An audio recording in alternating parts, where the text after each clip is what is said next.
teoría de la medida. Vamos a ver, vamos a hacer el 4. Dice, supón que F es un subconjunto de R, tal que toda cubierta abierta tiene una subcubierta finita. Prueba que F es cerrado y acotado.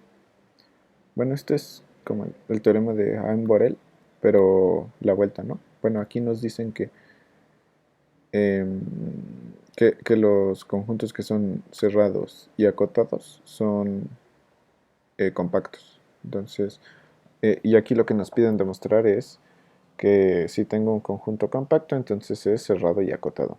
Entonces es la vuelta. Vamos a ver. Supongamos que F es acotado. F es subconjunto de R. No digo que F es compacto. Compacto pues es lo mismo que decir que toda cubierta abierta de F admite una subcubierta finita. Bueno, si F es compacto, entonces ¿qué va a pasar? Entonces, lo que queremos demostrar es que F es cerrado y F es acotado. ¿Y cómo podemos hacer eso? Bueno, pues lo que podemos hacer es suponer que F no es cerrado, llegar a una contradicción, y suponer que F no es acotado y llegar a una contradicción. Entonces vamos a poner, supongamos que F no es cerrado. Entonces, ¿esto qué significa? Que el complemento de F no es abierto. Y eso es lo mismo que decir que F no contiene a todos sus puntos límites. O sea que la frontera de F no está contenida en F, ¿no? Y entonces eso significa que va a existir una X en la frontera tal que X no esté en F. Y entonces, eh, bueno, aquí debemos de usar de alguna manera que F es compacto. Entonces, para usar que F es compacto, podemos construir una cubierta abierta de F y entonces vamos a tener que existe una subcubierta finita. Y en este caso, ¿cómo podríamos construir una cubierta abierta? Bueno, voy a hacer un dibujo. Supongamos que aquí tenemos nuestra recta real. Entonces, digamos que este es F. Así que todo esto es F. Entonces lo que nosotros estamos haciendo es encontrar un puntito aquí que está en la frontera, que no está en X. Digo y que no está en F. Entonces, ¿qué significa que esté en la frontera? Bueno, pues que toda vecindad de X va a tener al menos un punto en F. O sea, por ejemplo, esto va a contener un punto en F. Por muy chiquita que sea, va a siempre contener un punto en F. Y si contiene un punto en F, entonces podemos hacer esto para construir una cubierta abierta de F, ¿no? Porque, bueno, o sea, por ejemplo, si seguimos haciendo más grande esta vecindad, pues va a llegar a algún punto en el que ya cubra toda F, y eso podría ser una cubierta abierta. Pero si nos fijamos, esta pues es clarísimo que tiene una subcubierta finita, entonces no nos sirve mucho esto de que F sea compacto. Podemos construir otra en donde no tenga subcubierta finita y entonces así ya llegaremos a una contradicción. ¿Y cómo podemos construir esa? Bueno, pues nos agarramos una vecindad de aquí de X y vamos a considerar sus complementos. Lo pongo con, no sé, blanco. Entonces, por ejemplo, el complemento de esta vecindad va a ser esto, todo esto, ¿no?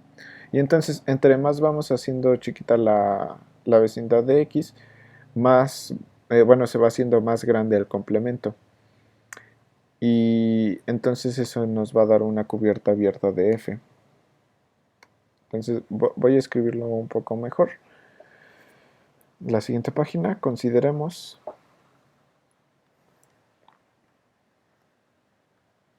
el conjunto de los complementos, ¿no? El conjunto de los R's, R menos X menos epsilon, X más epsilon, tales que epsilon es mayor a 0. En este caso, esto de aquí es un conjunto abierto, porque es el complemento de un conjunto cerrado, ¿no? Y por eso esto es una cubierta abierta. Bueno, nos falta demostrar que f está contenida en ese conjunto. Entonces, sea y en f. Entonces, ¿qué vamos a tener? Que y es distinto de x, ¿no? Porque y no está en f. Digo, x no está en f. Entonces, y va a ser distinto de x. ¿Y esto qué significa? Que y es mayor estricto que x o que y es menor estricto que x. Y entonces, ¿eso qué significa? Que existe un epsilon mayor a 0 tal que y sea igual a x más epsilon o que y más epsilon sea igual a x, ¿no? O sea, bueno, esto es equivalente a decir que existe epsilon mayor a 0 tal que y es igual a x más epsilon o y es igual a x menos epsilon. ¿Y esto qué implica? Bueno, que existe un epsilon mayor a 0 y tal que a ver, tal que x más epsilon es menor que x más epsilon medios, ¿no? Entonces, que x más epsilon medios, esto es menor que x más epsilon, entonces va a ser menor a y, o la otra posibilidad, bueno, x menos epsilon medios es mayor que x menos epsilon, entonces y sería menor que x menos epsilon medios, ¿no? Porque x menos epsilon medios es más grande que... Sí, es más grande que x menos epsilon, ¿no? Entonces, ¿esto qué significa? Pues que y no va a estar en este, en este de aquí, ¿no? Ah, ujú. Bueno, es que a ver, y no está en x menos epsilon medios, coma, x más epsilon medios, si solo si no se cumple que y, digo que x menos epsilon medios sea menor estricto que y. Bueno, aquí estoy poniendo menor estricto porque la igualdad de plano nunca se va a cumplir porque esta igualdad de aquí, bueno, por esta igualdad de aquí, entonces esta igualdad nunca se va a cumplir. Entonces basta con poner menor que. Que esto se cumple y que también se cumple que y es menor estricto que x más epsilon medios. Pero nosotros tenemos que y es más grande que x más epsilon medios o que y es y es menos grande que x menos epsilon medios, ¿no? Entonces vamos a tener que x menos epsilon medios no es... bueno, voy a borrar lo que escribí abajo.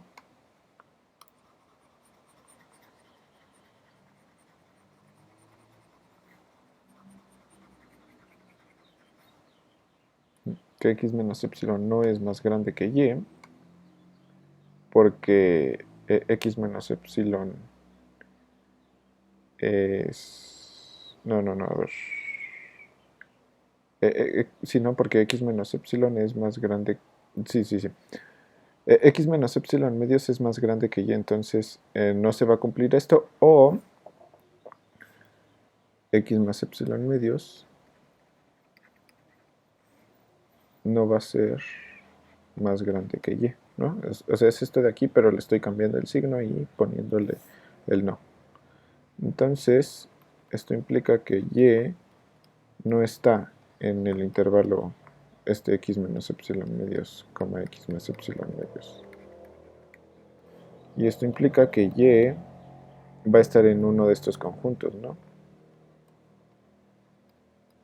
Está en R x menos epsilon medios, x más epsilon medios. Entonces, pues ya podemos concluir que f está en la unión de C, en donde digamos que este C, ¿no? El conjunto C. Entonces, C es cubierta abierta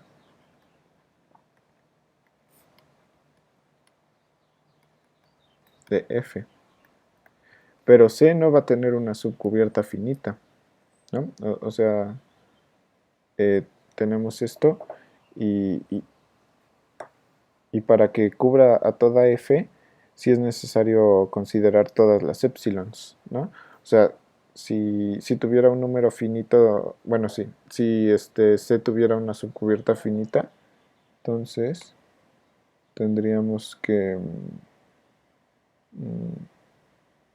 ¿no? Que esto como que terminaría en un punto que... Y así, bueno, si nos fijamos de cerca va a quedar como un cachito en F que no está en... Un cachito de F que no está de color blanco. Entonces, pues C no va a tener su cubierta finita. No, pero C no tiene una subcubierta finita.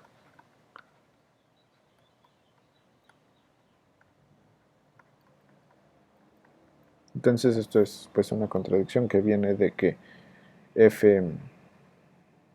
de que supusimos que F no es cerrado, ¿no? Entonces F sí es cerrado, es cerrado. Y la otra era probar que es acotado, ¿no? Entonces supongamos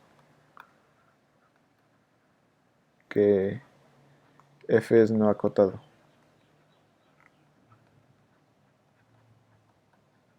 ¿No? O sea, tenemos nuestra recta real y en algún momento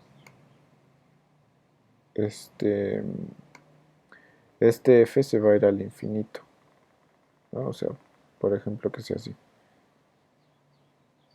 Y como no es acotado, se va a ir al infinito. Entonces, vamos a poder escribir F como A, infinito o... no, mejor lo pongo como así. F A, infinito o menos infinito, A o todo R, ¿no? Para alguna A.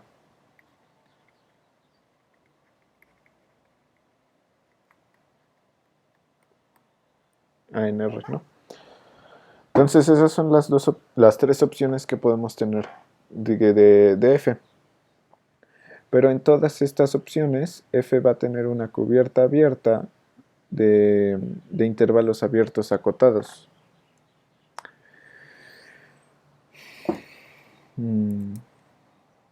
Entonces, F tiene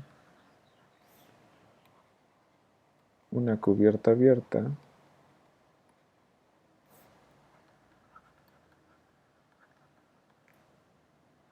de intervalos acotados.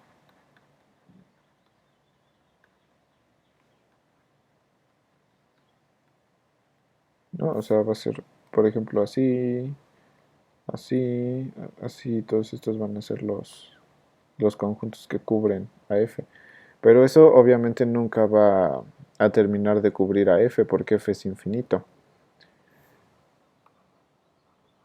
Pero esta cubierta... No, bueno, digo, no va a poder cubrir a F en un número finito de pasos, ¿no? Pero esta cubierta abierta tiene, digo, no tiene una subcubierta finita.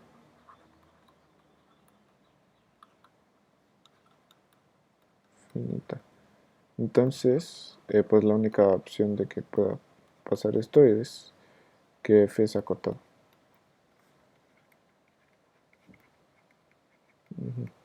Y entonces, pues ya con eso terminamos.